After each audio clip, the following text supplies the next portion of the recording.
السلام عليكم، انا رحمة ناجي رجعت لكم بقى بترند جديد. انتوا عارفين لما بيبقى فيه ترند جديد بحب اجربه معاكم.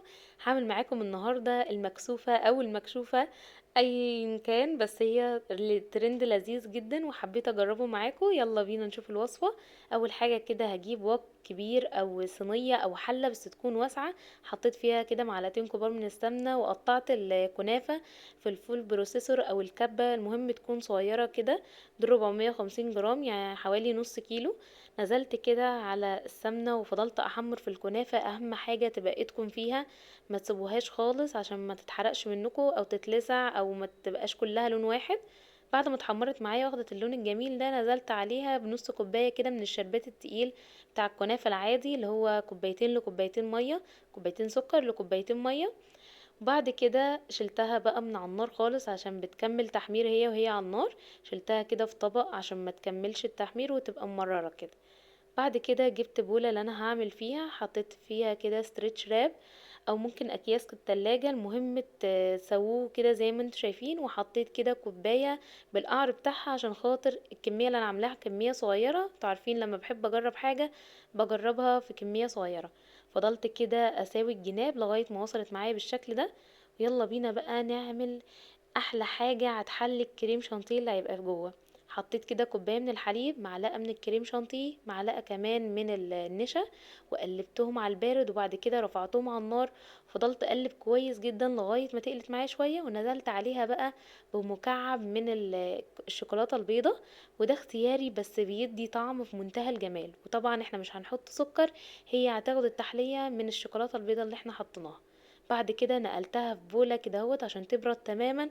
عايزاها تبقى ساقعة، انا حطيتها في الفريزر عقبال ما كملت الوصفة. حطيت كده كوباية من الكريم شانتيه في برضو في بولة، وحطيت عليها كده معلقة كبيرة من اللبن البودر بيديها طعم تحفة. بعد كده نزلت بنص كوباية من الحليب المتلج، وفضلت اضرب فيه كويس جدا لغاية ما اندمجوا مع بعض. وبعد كده نزلت عليهم بثلاث معالق كبار من السكر البودر، وفضلت اضرب برضو تاني. وبعد كده بقى هنزل عليهم بالمهلبية اللي احنا عملناها مع بعض، اللي انا حطيتها في الفريزر وبردت تماما. انا هنا في المرحلة ديت حطيت كمان كوباية من الحليب المثلج، بس الكاميرا ما كانتش بتصور، معلش انا اسفة. بس هي زودت عليها كمان كوباية من الحليب عشان توصل معايا بالشكل ده. لو الكريم شانتيه معاكم مش بيمسك ولقيتوه سايل كده، يبقى هو محتاج حليب مش محتاج كريم شانتيه. بعد كده اخدت نص الكمية بقى بتاعت الكريم شانتيه، انا هنا عاملة كمية كبيرة عشان في وصفات تانية هجيلكوا بيها ان شاء الله. وبعدين حطيت عليها كده فراولة كنت مقطعها اربع تربع زي ما انتوا شايفين كده. نزلت بقى بالكمية اللي انتوا حابينها، حبيت تحطوا كمية قليلة كمية كتيرة، هي الجاهزة بيبقى فيها كمية فراولة قليلة. انا هنا كترت الفراولة عشان احنا بنعمل الحاجة دي في البيت فطبيعي نخدمها كويس. بعد كده جبت قنصص كده من الفراولة حطيتها تحت كده اهوت. وبعد كده نزلت بقى بالكمية بتاعت الكريم شانتيه والفراولة. انا هنا غلطت غلطة اللي انا مليتها على الاخر جامد، بس هي ما اثرتش معايا في حاجة. حطيت كده بقى بقية الكنافة كده فوق الوش. انتوا ممكن تقللوا كمية الكريم شانتيه انا على حسب ما انتوا هتعملوا الكمية، بس قللوا في البولة شوية عشان خاطر تبقى متغطية تماما بالكنافة. بعد كده مسكت الاسترتش راب زي ما انتوا شايفين، وما بضغطش جامد، انا بضغط بالراحه كويس جدا علشان خاطر ما تعملش معايا وتسيح مني في كل حته. بعد كده حطيتها في التلاجة لمدة يوم كامل. وكده بعد ما خرجت من التلاجة كانت ماسكة نفسها كويس جدا. وطبعا الشربات خلى الكنافة تبقى ماسكة في بعض، ما تبقاش مفرفتة. وبعدين قلبتها بكده في طبق يكون قدها بالظبط عشان الشكل يبقى شكله حلو.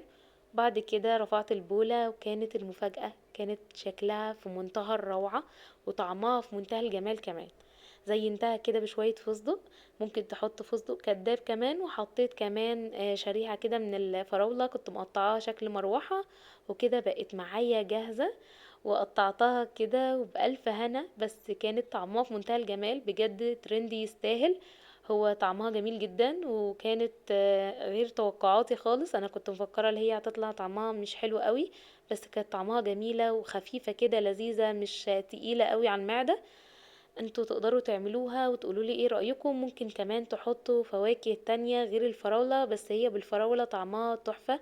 مزازة الفراولة كده مع السكر بتاع الكريم شانتيه، وكمان السكر اللي في الكنافة متعادل كويس جدا. وانا طبعا حاطه على الفستق كمان جوز هند، فكان طعمه في منتهى الجمال. تقدروا تجربوها وتقولي لي رأيكم. اشوفكم المرة الجاية على خير وبألف هنا يا رب.